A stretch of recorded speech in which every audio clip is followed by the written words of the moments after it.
अरे मानसी सुन तो थोड़ा, रसोई में जाकर गैस बंद कर देना। तो माँ, घर में इतने सारे नौकर हैं, उनसे करवा दो, मैं ही क्यों? मानसी चाहती है या नहीं? मैं नहीं जा रही, आप देख लो अपना। इतना कहकर मानसी अपने मोबाइल में लग जाती है। थोड़ी ही देर में मानसी के पिताजी कुमार घर आ जाते हैं। आपने ही सर चढ़ा रखा है ऐसे, सारा दिन बस मोबाइल चलवा लो। कल को ससुराल जाएगी तो क्या करेगी वहाँ? छोटा मोटा घर गृहस्थी का काम भी तो आना ही चाहिए ना। अरे तुम भी ना क्यों उसके पीछे लग जाती हो? ऐसा कहकर कुमार वहाँ से चला जाता है। ऐसे ही दिन गुजरते जाते हैं। कुमार अपने दोस्त दुबे से मानसी की शादी की बात करता है। यार दुबे, मुझे तो अब मानसी की शादी की बहुत चिंता होने लगी है। पता नहीं कैसा रिश्ता मिलेगा उसे। कुमार, मैं भी तुझे बहुत दिनों से मानसी की शादी के बारे में पूछने ही वाला था।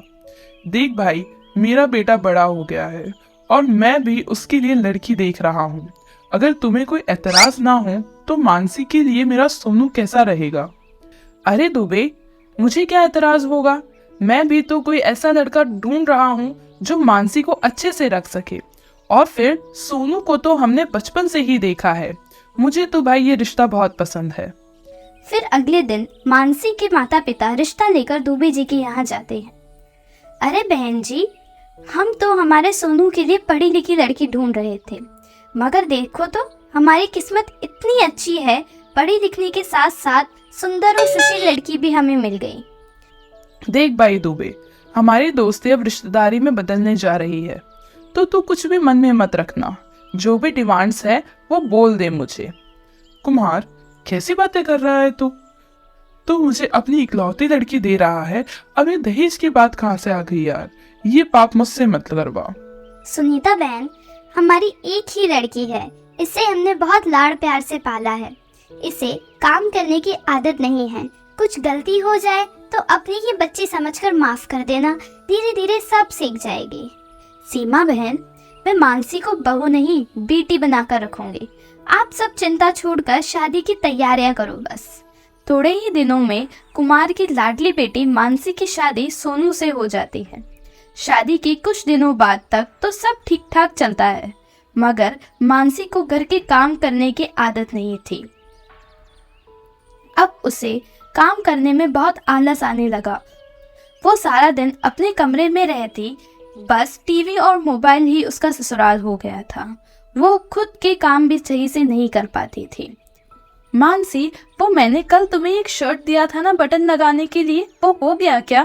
अरे वो कल लगाने वाली थी, पता नहीं मेरी आँख कैसे लग गई और फिर मैं भूल गई। अच्छा, कोई बात नहीं, मैं माँ से लगवा लूंगा। अरे बहू, ये कपड़े ऊपर छत पर सुखा दे। अरे माँ जी, मुझे तो बहुत थकान हो रही है, आप खुद ही सुखा दीजिए ना। मानसी शादी के पहले कोई काम नहीं करती थी। अब ससुराल में उसे कोई काम करने के लिए बोलता या उसे लगता कि यह काम करना पड़ सकता है तो उसे थकान होने लग जाती और वो कमरे में चली जाती। अरे लो, चाय पी लो। हाँ लाओ। और बहू क्या कर रही है? बहू दिन ब दिन बहुत सुस्त होती जा रही है और कोई छोटा सा भी काम करने में थक जाती है। उसे आदत नहीं है ना काम करने की, अब करे भी तो क्या करे, और ऐसा कब तक चलेगा? मैं ही कुछ सोचती हूँ। मानसी का रोज बस यही काम रह गया था, खाना, टीवी और मोबाइल और फिर सो जाना। थोड़े ही दिनों में मानसी का मोटापा भी बढ़ने लगता है। अरे बहू। हाँ माँ जी। क्या करूँ बेटा, कुछ समझ नहीं आ रहा। क्या हुआ माँ जी? अरे मैंने अपने गांव के मंदिर में मन्नत मांगी थी कि मुझे जिस दिन अच्छी बहू मिल जाएगी तो 1 महीने तक मंदिर में सुबह सुबह खाली पेट पैदल चलकर दीपक जलाऊंगी और वापस पैदल घर आऊंगी। अच्छा हाँ, अब मुझे कुछ समझ नहीं आ रहा। मुझे तो छत की सीढ़ियाँ चढ़ने में भी थकान हो जाती है। आप मुझे तो नहीं बोलेंगे ना मंदिर जाने के लिए? हाँ बेटी, तुम ही हमारे घर की लक्ष्मी हो। अब तुम ही इस मुसीबत से हमें बचा सकती हो, नहीं तो कुछ अनर्थ हो सकता है। क्या तुम अपने परिवार के लिए इतना कर सकती हो बेटी? माँ जी, आप ऐसा क्यों बोल रही हैं? कुछ अनर्थ नहीं होगा, मैं कोशिश करूंगी आपकी मन्नत पूरी करने के लिए। भगवान तुम्हें हमेशा खुश रखे बेटी। सास की बात मानसी टाल नहीं पाई और रोज सुबह खाली पेट 3 किलोमीटर दूर मंदिर में दिया जलाने को मान गई। माँ जी, मैं मंदिर जा रही हूँ। हाँ बेटा, अपना ख्याल रखना।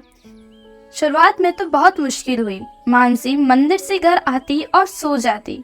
एक हफ्ते बाद मानसी की सेहत में बदलाव देखने को मिला। अब वह काम करने में थकती नहीं थी। अब वह कम थकने लगी थी और घर के काम भी करने लगी थी। अरे माँ जी, कहाँ जा रही हैं? बेटा, मैं कपड़े सुखाने छत पर जा रही हूँ। अरे नहीं नहीं माँ जी, आप रहने दीजिए, मैं चली जाती हूँ। सुनीता बहन की मेहनत रंग लाई और मानसी का वजन एक ही महीने में 20 किलो तक घट जाता है। कुछ दिनों बाद मानसी अपने मायके जाती है। अरे बेटा, कितनी अच्छी लग रही है तू। कौन सा जादू कर दिया तेरी सास ने? ले बैठ, मैं तेरे लिए चाय बना लाती हूँ। अरे नहीं माँ, आप बैठिए, मैं आज आपको मेरे हाथ की चाय पिलाती हूँ। ये देखकर मानसी की माँ और कुमार बहुत खुश होते हैं और उनकी टेंशन दूर हो जाती है कि लड़की ससुराल में कुछ कर भी पाएगी कि या नहीं।